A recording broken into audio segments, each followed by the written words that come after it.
தினம்தோறும் விளக்கேற்ற நல்ல எண்ணெய் இதயம் நல்லெண்ணெய். தொழிற்சாலை மற்றும் நிறுவனத்தின் மின்சார தேவையை வங்கி நிதி உதவியுடன் சொந்தமாக சோலார் பிளான்ட் அமைத்து முழுமையாக நீங்களே பூர்த்தி செய்து கொள்ளலாம். மேலும் விவரங்களுக்கு Velan infra project private limited, Chennai.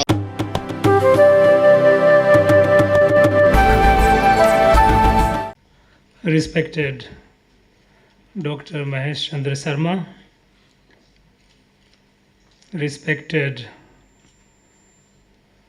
Thiru S. Gurumurthy, respected Dr. Nirmala Arul Prakash, respected Thiru Vasudevan Bhaskaran,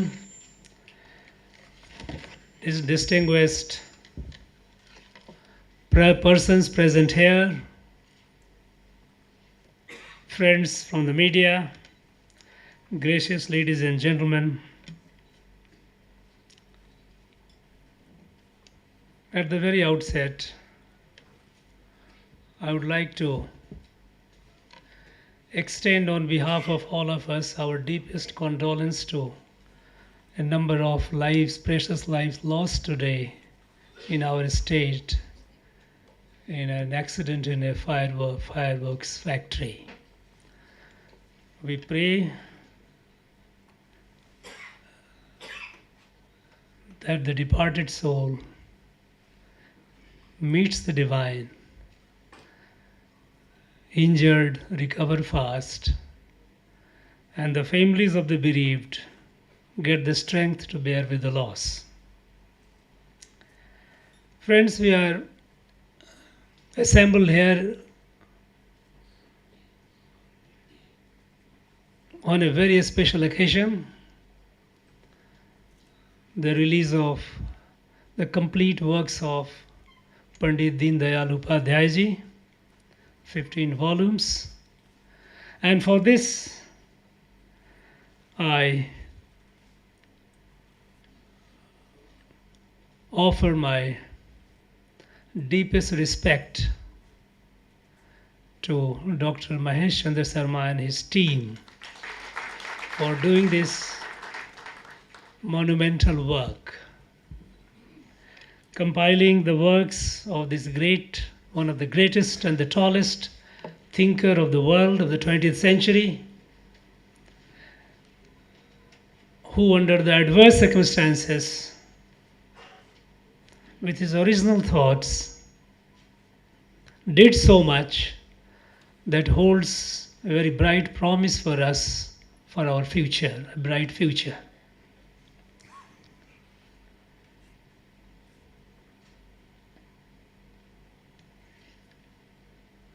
Pandit Deen Dayal Upadhyay's integral humanism is something which is without intellectually being conscious of it, is something that we live in our day-to-day life.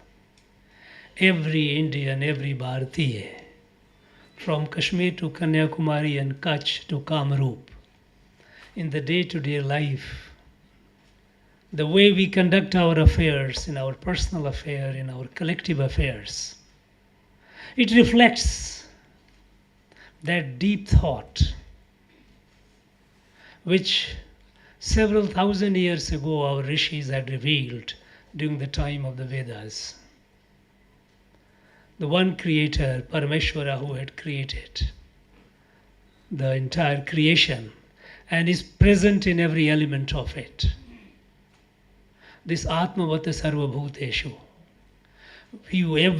every being is like myself, is a reflection of myself. This universal oneness, which was revealed by our great rishis several thousand years ago, a unique wisdom, all-inclusive, unparalleled, with a stunning, if one calls it intellectual intensity, perhaps it even transcends that. 1,000 years of slavery, and it debilitated our self-confidence, our understanding into an extent that it became a tragic irony that a civilization of several thousand years ago began borrowing the ideas of the one which didn't have even 300 to 400 years of history. Yes, their material advancement in modern science and technology, industrial revolution, and the power, the material power that it gave, material and military power that it gave, it actually dazzled the world. And we thought that everything about them is superior to us.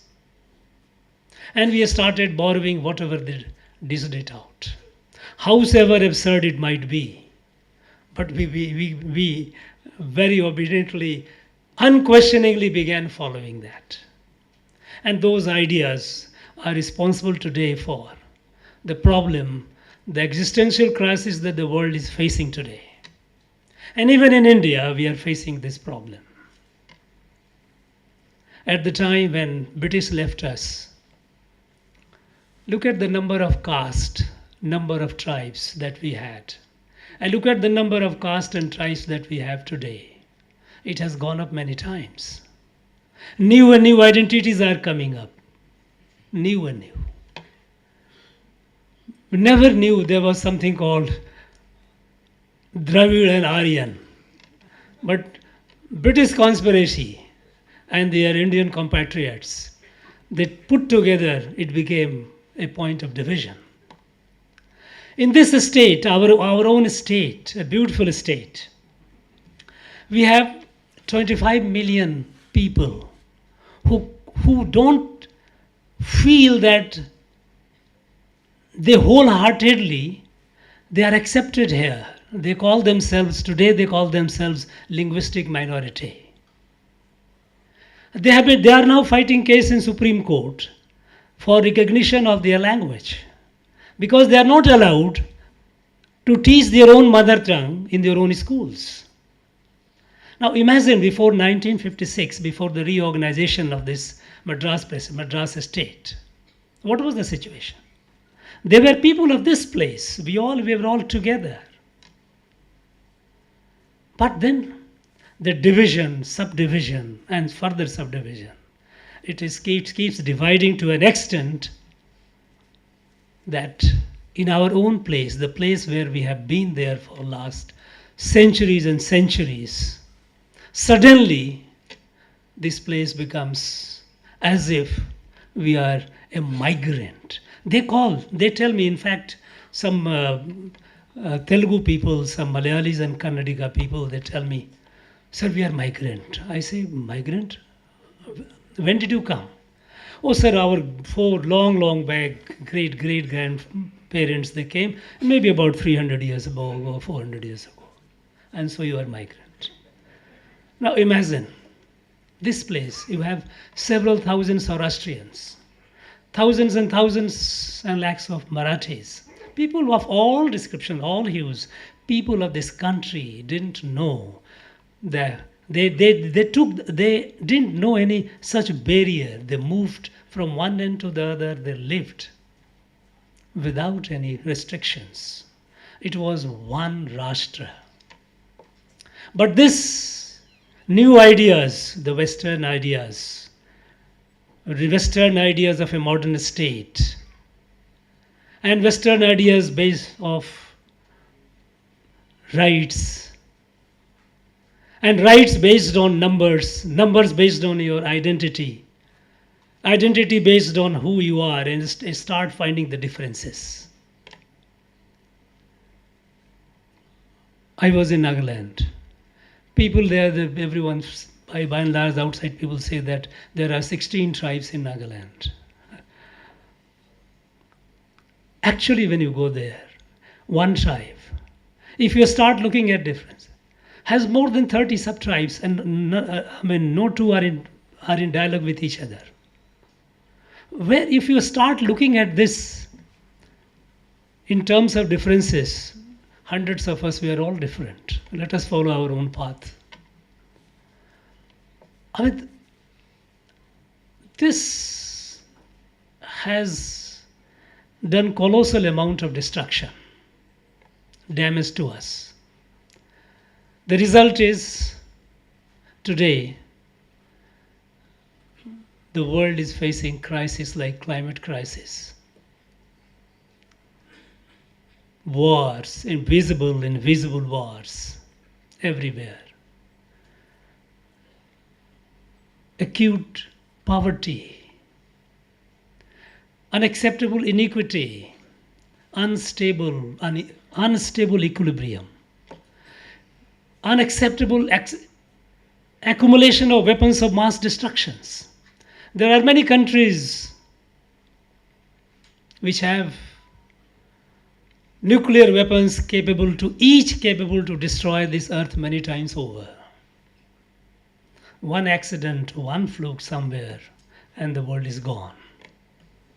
So it's a very, very unstable equilibrium that we are living in. These are all thanks to the Western ideas. Ideas which have divided and subdivided the people, the society. When I look at our own country, I find that the 4 ideas have done the maximum damage, 4 Western ideas. One is the Western theology that believes in anthropocentric view of life, that humans are at the center of creation and the rest of the creation is for the pleasure of it. And this has resulted into conflict between humans and the environment, the nature. And we are paying the price, and more price we are yet to pay. And we will pay if we don't change our ways. Idea of society as a social contract. You know, what is all this social, economic, and political thoughts? They are rooted in our belief, our understanding of the self and the society, the individual and the collective. What is an individual and what is collective? In the Western thought, individual is an autonomous, independent, sovereign unit. Individual is sovereign, and some individuals and number of individuals got together. There is no historical account of it. Nowhere, by no stretch of imagination, it can be proved. But they believe that there was a contract. People, they came together and contracted to live together. Wonderful. How weird this idea looks like. But then we have blindly imitated. And look at it in our colleges, universities, they are taught. Rousseau's social contract theory.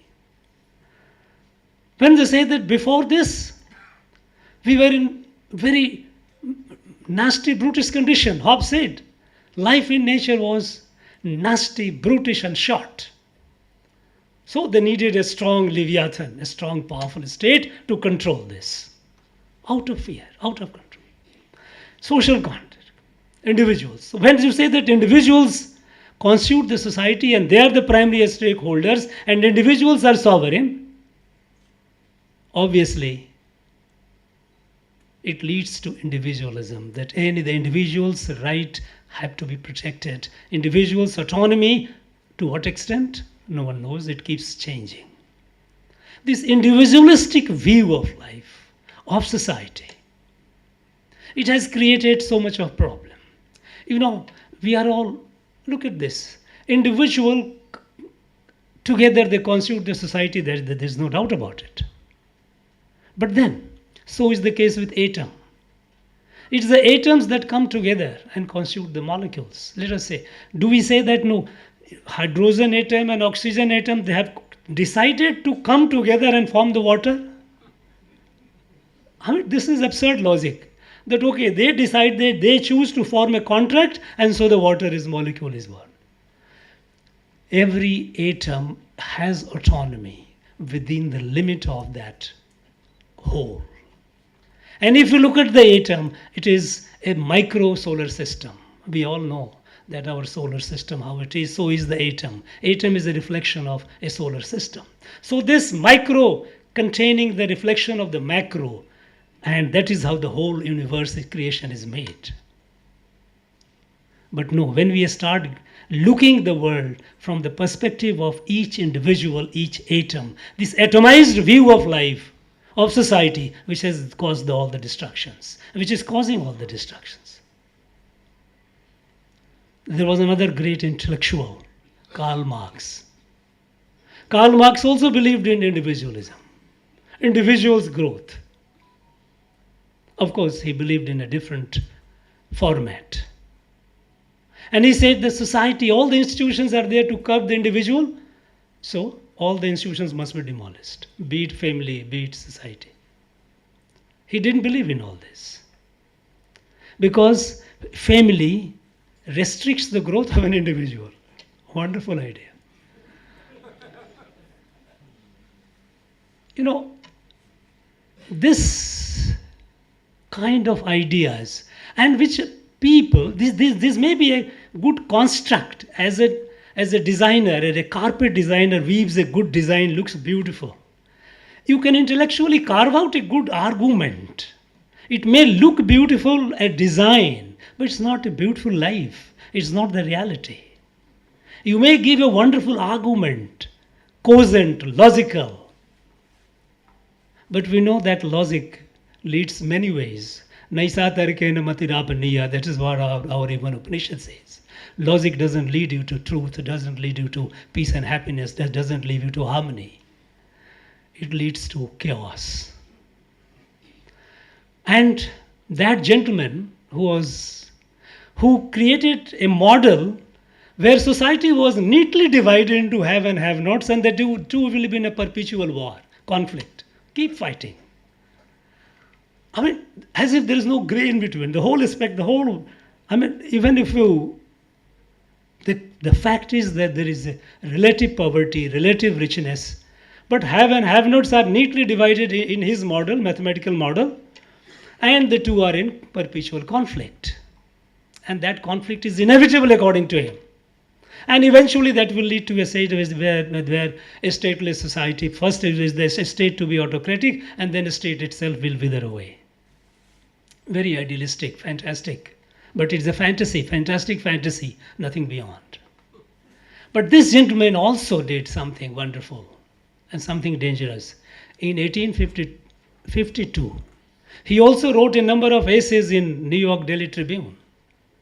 He wrote a number of essays justifying the British Empire in India.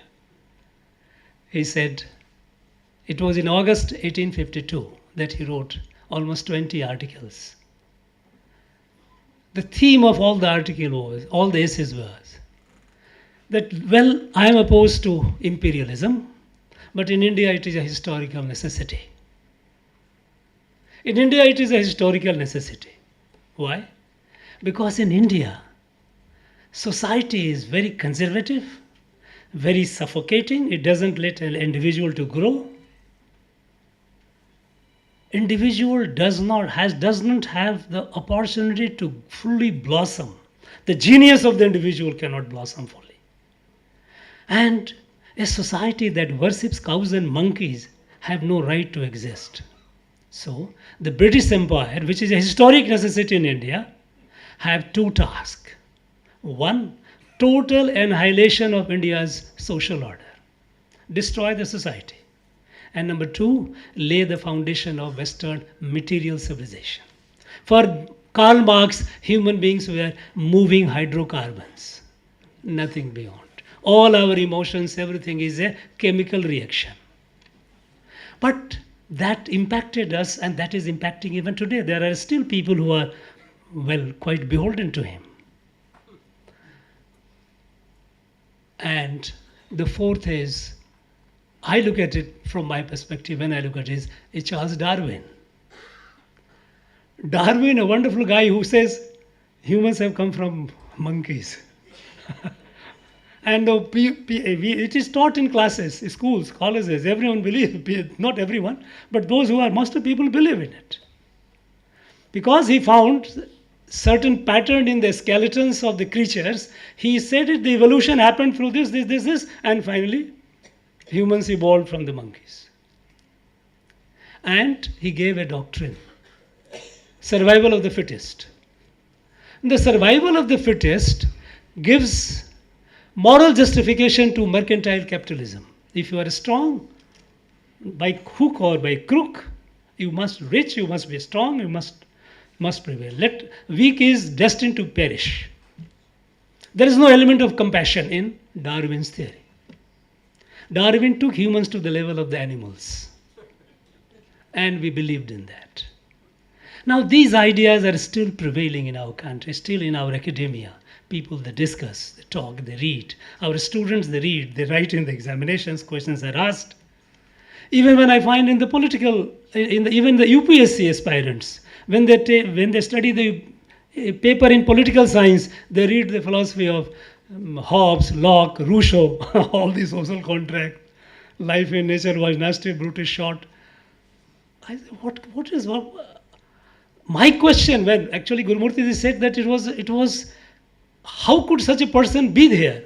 My question be, why didn't we have such persons, many more such persons? In this country which believes in universal oneness, which is our Sanatana Adhyatma, which is not only that, it also accommodates different perspective, different views. When our rishis told, Eko Sada Vipravauda Vadanti, various forms, various expressions, fine, perfect, you have your own way of experiencing it or expressing it. Perfect. Look at this. Time of Rishabdev, Syadvad. Syadvad, what a wonderful idea, what a wonderful philosophy. No human can have a 360-degree view of anything. You have only a drishti kon, not the comprehensive samagra drishti. And when you have, you may be right. That is what Syadvad is. But possibly you may be. So even if your adversary tells you something which is not tuned to your idea, perhaps you try to see some merit in that. Maybe, he may be right. She may be right. Now these wonderful ideas can generate only in this country. Could have generated in this country, this great country. When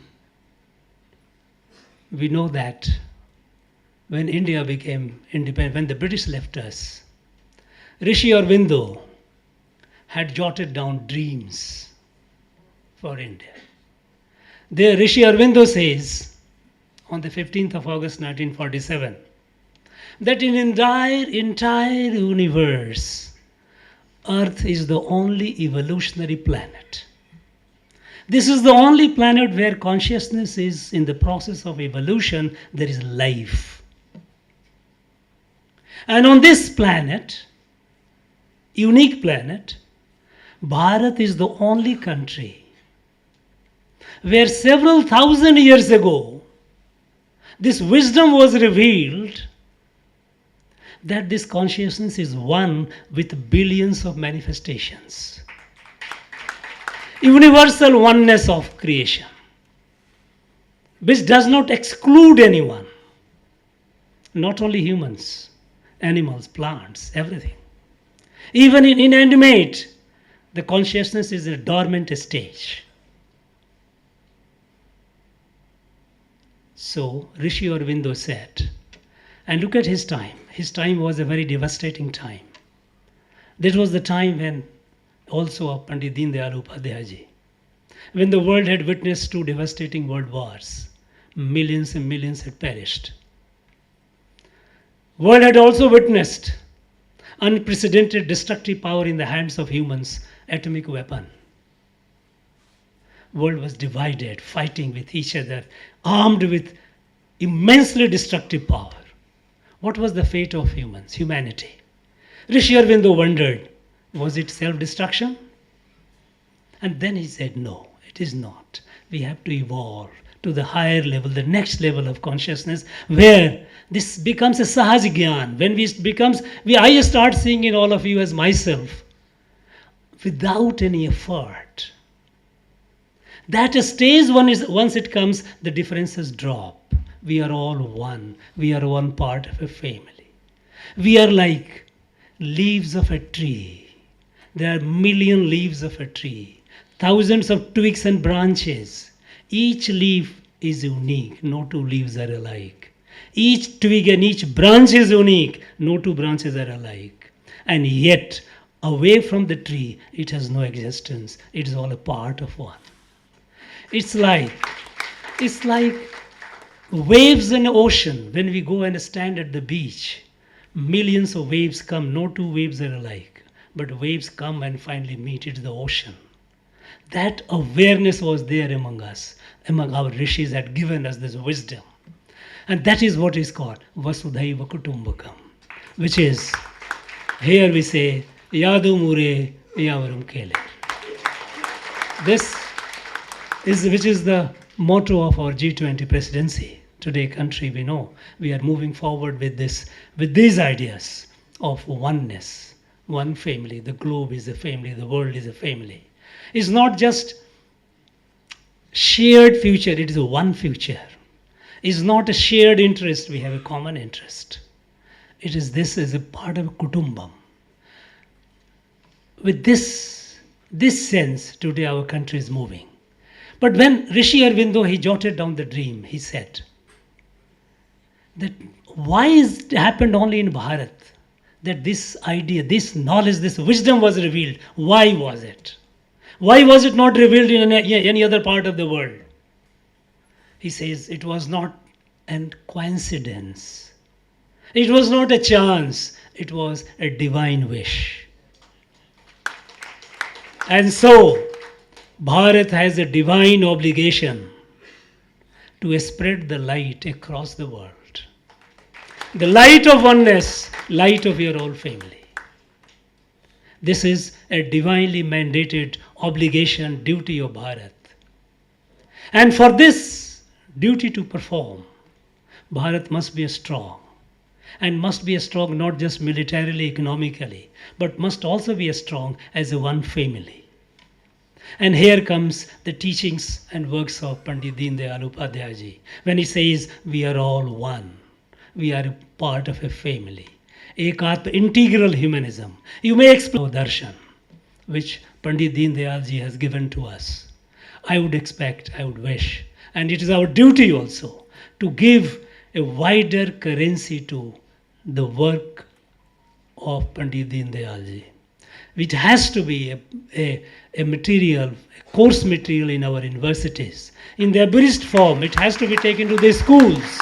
Because this is our Bharatiya darshan. This is our way to look at. This is how we look at ourselves and look at the society. Our view, our drishti of the self, individual, and our drishti of the society are integral.